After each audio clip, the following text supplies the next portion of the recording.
Dans cette vidéo, nous allons parler d'interaction à distance, d'interaction de contact. Et ici aussi, nous allons parler du diagramme objet-interaction.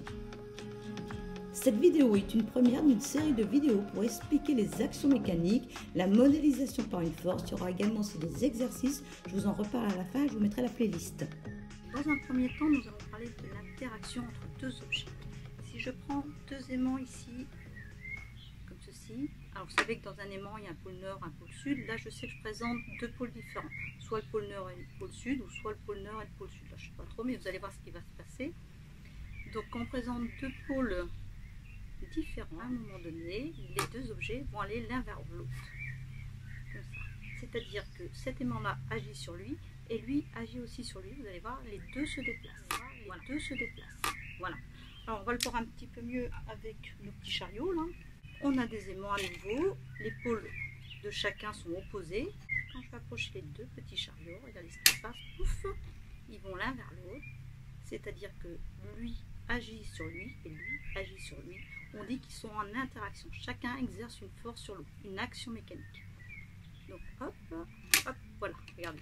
Et pour s'amuser aussi, si on présente les deux mêmes pôles, là, vous allez voir ce qui va se passer. Regardez, ils s'éloignent, ils s'éloignent, ils s'éloignent, ils s'éloignent, ils s'éloignent. Inversement, pareil, hop, on a les deux chariots qui s'éloignent. Je vous montre deux autres aimants pour vous montrer aussi ce qui se passe quand on les tient. Ici, si je tiens cet aimant-là, lui l'attire, d'accord. Là, lui, il va l'attirer. Voilà, faut pas que je le lâche trop vite. Donc, en fait, ces deux aimants sont en interaction. Lui exerce une force sur lui et lui aussi exerce une force. Alors, la notion de force, on parle plutôt d'action mécanique qu'on modélise par une force. Tout ça, je vais vous l'expliquer par la suite. Donc, voilà pour cette partie-là. Alors, plus surprenant, quand vous prenez un objet comme ça, lui il est en acier, et que vous approchez un aimant de cet objet en acier, alors ça c'est un gros aimant, enfin non, il n'est pas gros, mais c'est un aimant puissant, c'est-à-dire qu'il est en néodyme, et ce sont des aimants assez forts. Donc regardez bien, hop, l'objet en acier est attiré. Alors, je vais vous montrer la situation inverse. Évitez pas les bêtises. La situation inverse est la suivante. Cette fois-ci, c'est l'aimant qui est ici. Donc je vais approcher l'objet en acier. Est-ce que l'objet en acier, lui, va pouvoir déplacer l'aimant? L'aimant tout à l'heure déplacer l'objet en acier. Eh bien, vous allez voir que c'est la même chose. Tac, lui aussi est capable de déplacer l'aimant. L'objet en acier déplace l'aimant déplace l'objet en acier. Chacun exerce une action mécanique sur l'autre. On dit qu'ils sont en interaction tous les deux. Je vais vous montrer une autre forme d'interaction pour ma poule. Si j'appuie sur son nez ici, en fait, j'exerce une action mécanique. Mais elle aussi exerce une action. Parce que regardez bien, si j'appuie ici, j'ai aucune résistance. Pas de problème.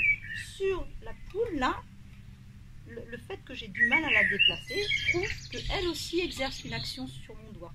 On dit que mon doigt et le bec de la poule sont en interaction. Voilà pour cette notion d'interaction. Donc on va remplir le petit texte et ensuite on va expliquer la notion de force. Vous devez remplir la première partie de la première page. Voici la première partie. C'est les expériences que vous venez de voir. Donc vous remplissez ici, un petit peu partout, très rapidement. Et ensuite, vous regardez la correction. Vous pouvez vous le faire à l'oral, mais réfléchissez à tous les mots, tout ce que vous avez observé, de façon à acquérir un petit peu toutes ces notions. Et une fois que c'est fait, vous mettez la suite de la vidéo pour voir la correction. Voilà, vous venez de voir à partir d'expérience qu'est-ce qu'est une interaction. Donc, on va revenir sur cette interaction. Ici, on a un aimant, un autre aimant.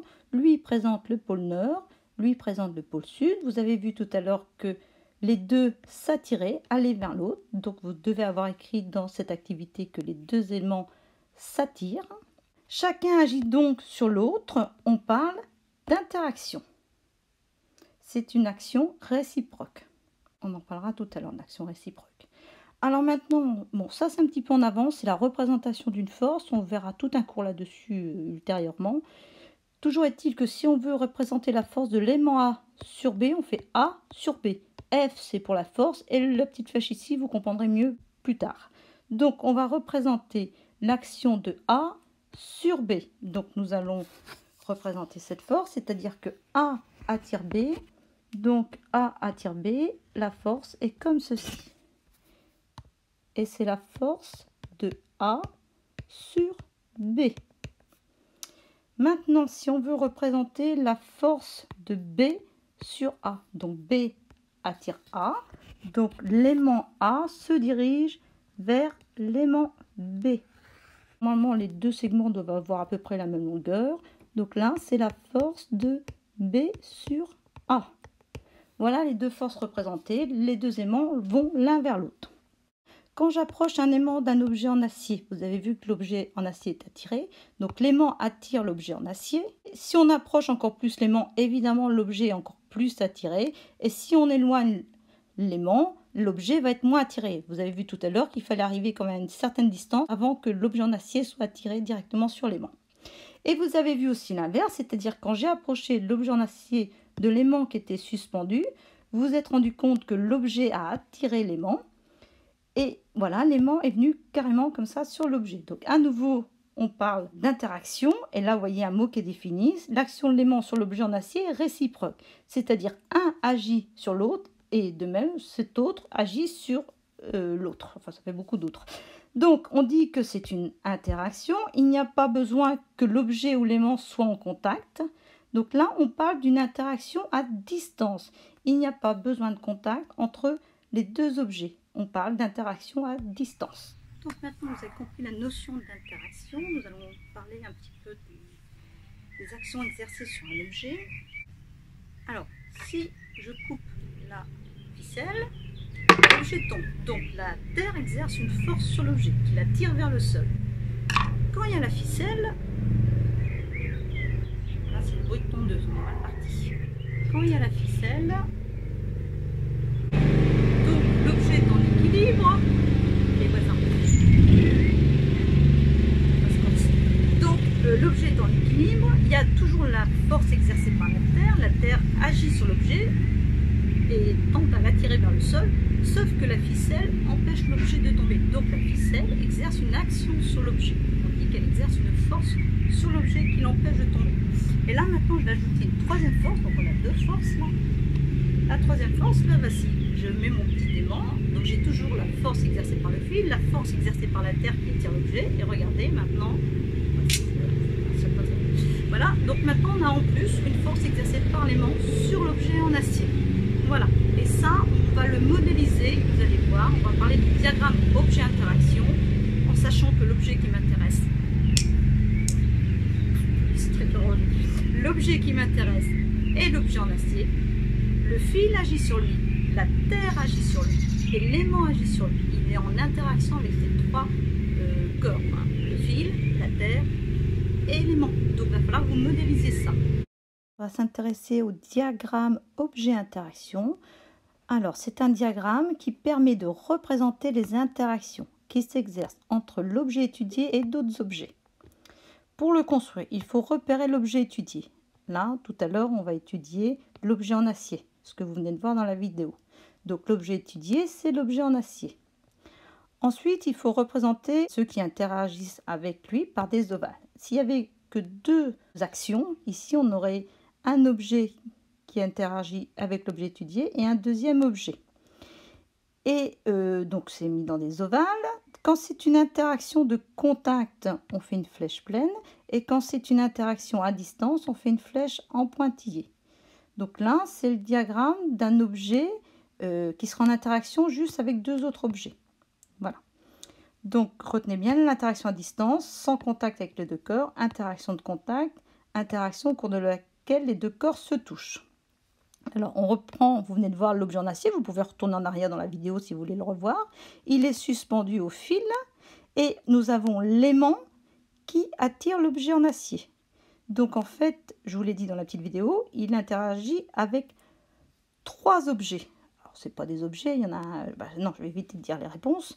Donc, il y a deux autres objets qui agissent sur lui, à part l'aimant. Donc, les deux autres, celui qui l'empêche de tomber. Je vous laisse réfléchir. Donc, je le fais. Donc, c'est le fil. Celui qui l'empêche de tomber, c'est le fil. Et celui qui l'attire vers le bas, on en a parlé, c'est la terre qui l'attire vers le bas. Donc, vous allez compléter ce diagramme. Je mets une petite pause. Vous le complétez comme ça, là. Donc, vous mettez en pause et vous remettez la suite pour voir les réponses. Donc voilà les réponses. Donc avec l'aimant, vous avez vu que c'est à distance, il n'y a pas besoin de contact. Ensuite, on a parlé du fil. Le fil tient l'objet en acier. Donc il y a bien un contact entre le fil et l'objet en acier. C'est une interaction de contact. Et ensuite, vous avez la terre qui attire l'objet en acier. L'objet en acier, il est attiré par la terre, l'ensemble de la terre. C'est une interaction gravitationnelle, il n'y a pas besoin de contact. Quand vous tombez d'un tabouret, la terre vous attire, il n'y a pas de contact. Voilà, donc c'est une interaction à distance. Donc voilà, cet objet en acier, on a modélisé ici toutes les interactions qu'il a avec le fil, avec l'aimant et avec la terre. Donc dans cette vidéo, je vais vous montrer d'autres actions mécaniques, que ce soit des actions de contact ou des actions à distance. Toutes ces actions, on peut appeler ça aussi des forces. Et sinon, dans cette vidéo, je vous expliquerai comment représenter les forces, comment on les modélise. Il y aura également des exercices résolus. Je vous mets la playlist que j'ai appelée Force. Sinon, je vous mets deux autres playlists sur d'autres thèmes qu'il y a sur cette chaîne de Labo Science, mais il y en a d'autres.